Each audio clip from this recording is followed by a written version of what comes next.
మా వలలో పడిన ఈ భారీ తేక్ చేపని బోటుపైకి ఎక్కించడానికి అయితే ప్రయత్నం చేస్తున్నాం. మా బ్రదర్ సముద్రంలోకి దూకు మరి ఈ భారీ చేపకైతే తోడుగడుతున్నాడు. ఈ చేపను ఎలా అయినా సరే బోటుపైకి ఎక్కించాలని ప్రయత్నం చేస్తున్నాం. భారీ చేపను ఎలా పట్టామో ఫుల్ వీడియో చూసే ముందు ఈ వీడియోని మీరు ఫస్ట్ టైం చూసినట్లయితే ఇటువంటి ఇంట్రెస్టింగ్ వీడియోస్ కోసం మన ఛానల్ని మీరు సబ్స్క్రైబ్ చేసుకోండి. ఈ వీడియో నచ్చితే ఒక లైక్ అయితే ఇవ్వండి. ఎప్పటిలాగే సముద్రంలోకి వేటకైతే వచ్చాము. ఈ రోజు సముద్రం కాస్త ప్రమాదకరంగా కనిపిస్తుంది. అయినా సరే పొట్టకూడు కోసం ఈ వేట చేయక తప్పట్లేదు. ప్రస్తుతం మేము సముద్రం ఒడ్డు నుంచి దాదాపు 18 కిలోమీటర్ల లోపలికి అయితే వచ్చాము. సముద్రంలో వల అయితే కొట్టాము. వల మొత్తం దగ్గరగా లాగుతున్నాం. సముద్ర కెరటాలు ఉబ్బులు కాస్త ప్రమాదకరంగా కనిపిస్తున్నాయి. ప్రస్తుతానికి గాలి వేగం అయితే గంటకు 35 కిలోమీటర్ వేగంతో ఉంది. ఇక్కడ మేము ఉన్న ఈ బోటు పైనుంచి సముద్రం లోతు దాదాపు 100 అడుగుల కింద వరకు అయితే ఉంటుంది. ప్రస్తుతం ఈ ఎదురుగాలికి వలను లాగుతుంటే చాలా భారంగా ఉంది. మా బట్టతల బాబాయ్ చూడండి పొట్టు వదలకుండా వలనైతే లాగుతున్నాడు. అలాగే మిగతా సభ్యుల బృందం కూడా మా బట్టతల బాబాయ్కి సపోర్టివ్గా లాగుతూనే ఉంది. వల లోపల నీరు కాస్త నలుపుగా కనిపిస్తుంది చూడండి. ఇది బహుశా చేపలు ఉండడానికి సంకేతం. మీరు చూస్తున్న ఈ బోట్ పేరు రింగ్ వాల్ బోట్ అని అంటాం. ఈ వల చేపలకు కొట్టేటప్పుడు వల ఒక రింగ్ మాదిరిగా సముద్రంలో వల వేయాలి, లేదంటే ఈ వలలో చేపలు ఉండే అవకాశం ఉండదు. ఈ రకమైన వలలో పెద్ద చేపలు మాత్రమే ఉంటాయి. ఈ చిన్న చేపలు ఏమైనా ఉంటే సరే ఈ పెద్ద కన్నాల నుంచి అయితే పారిపోతాయి. మేము ఈసారి వల కొట్టేటప్పుడు పెద్ద చేపలు కనిపించగా వల అయితే కొట్టాము. అయితే ఈ వలలో చేపలు ఉండాలని ఆశిస్తున్నాం. సో ఎట్టి పరిస్థితుల్లో చేపలు ఉండాలని అనుకుంటాం. చూడండి మా వల్ల అయితే పెద్ద చేప అయితే ఉండిపోయింది. ఇదే అండి ఈ భారీ తేకి చేప. చూడండి ఎంత పెద్దదిగా ఉందో. మేమైతే ఈ చేప ఉంటుందని ఎక్స్పెక్ట్ చేయలేదు, కానీ చేప అయితే ఉండిపోయింది.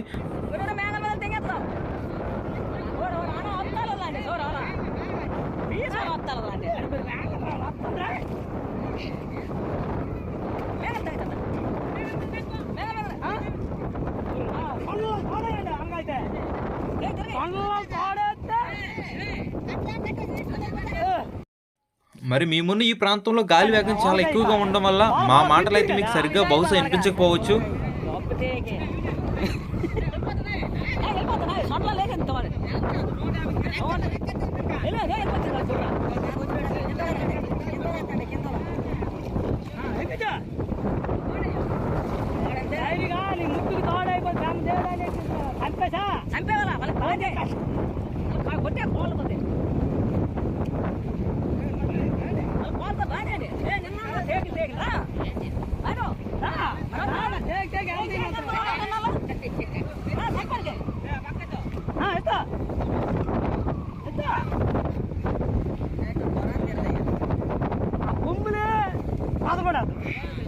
అరేడు అనుకున్నావా తోక కిందకుండాలా లేదంటే కొమ్ము సఫా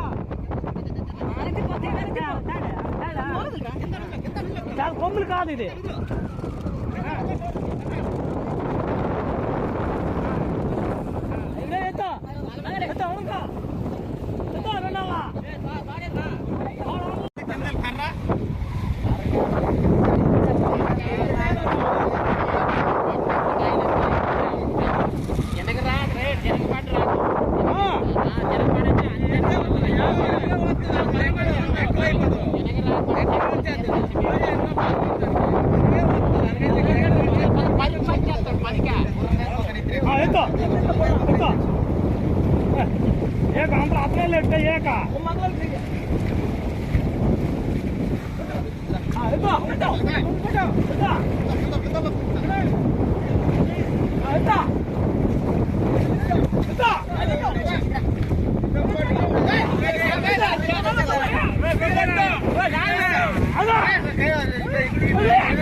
ఈ చేపని బోటు పైన లాగడానికి అయితే చాలా ప్రయత్నం చేస్తాం, కానీ ఈ చేప చాలా భారంగా ఉన్నందువల్ల బోటు పైకి అయితే లాగలేకపోయాం.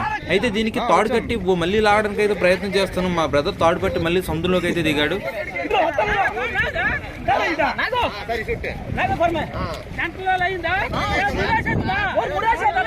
కట్టే కట్టే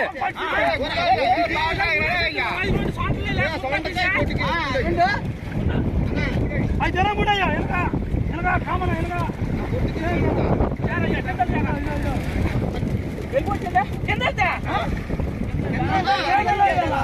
రెక్కలకి 4 పక్కలు చుట్టేసి కట్టే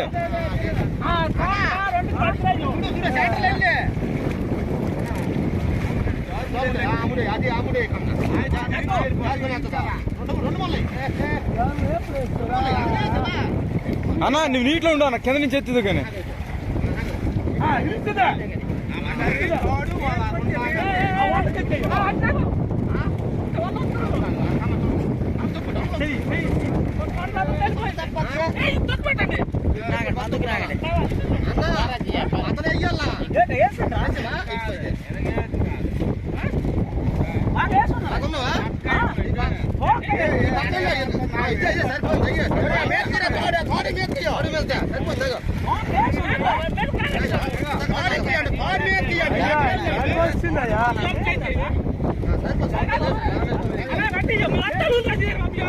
జరిగి వస్తుందా ర్యాక్ మనకి వస్తుందా ర్యాక్ మనకి వచ్చిన నాదే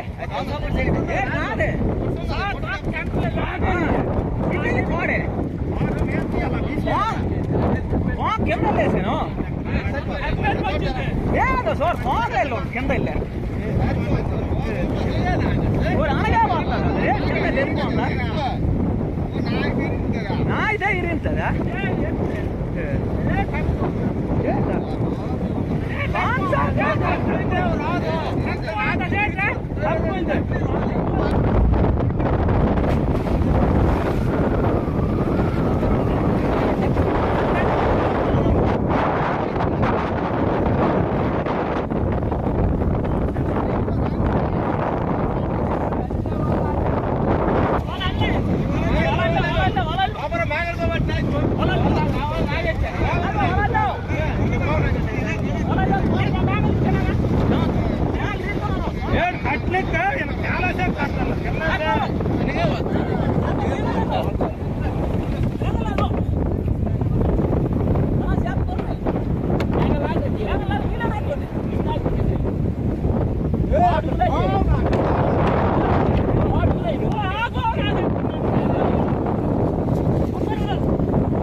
ఎందుకంటే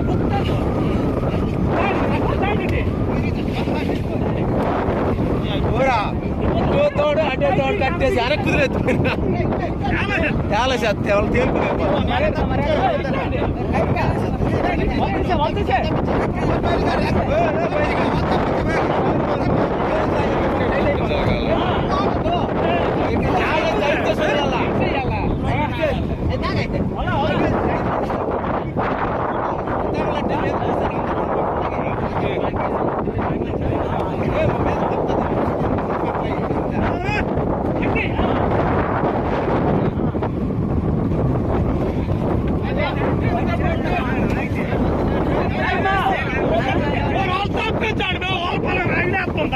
ఈ చేపను మళ్ళా బోట్ పైకి లాగడానికి అయితే మళ్ళీ ప్రయత్నం చేస్తున్నాం తాడు కట్టి అయినా సరే మేము లాగలేకపోతున్నాం. ఇది మా శక్తికి మించిన భారంలో ఉంది. అయితే ఇప్పుడు ఏం చేయాలో మాకు అర్థం కావట్లేదు.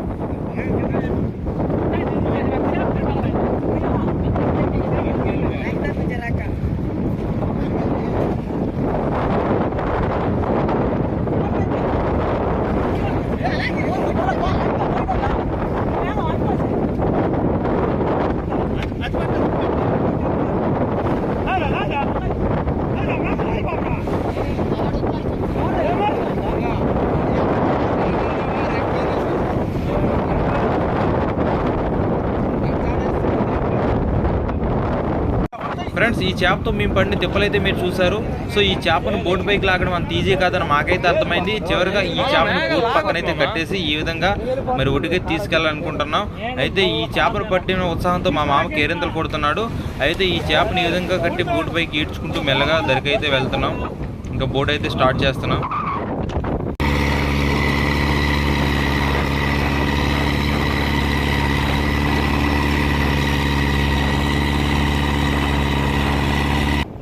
ఫ్రెండ్స్ మరి ఈ చేపను అయితే ఏదోలా సముద్రం నుంచి బయటకి తెచ్చేసాం. మీరు చూసారు, ఈ చేపను ఎక్కడి నుంచి మోసుకు వెళ్ళడం చాలా కష్టంగా ఉంటుంది. దాదాపు 20 మంది అయితే ఈ చేపను మోయాలి. మరి ఈ సవాల్ అయితే మేము ఎలాగైనా ఫేస్ చేస్తున్నాం. ఫ్రెండ్స్ మీరైతే చూడండి, ఈ చేపని 10 మంది మోస్తుండగా ఇంకొక 10 మంది తాడుగట్లు అయితే లాగుతున్నారు. సో ఇటువంటి ఇంట్రెస్టింగ్ వీడియోస్ కోసం మన ఛానల్ సబ్స్క్రైబ్ చేసుకోండి, లైక్ చేయండి, షేర్ చేయండి, పక్కన బెల్ ఐకాన్ యాక్టివేట్ చేసుకోండి. జై భారత్, జై హింద్.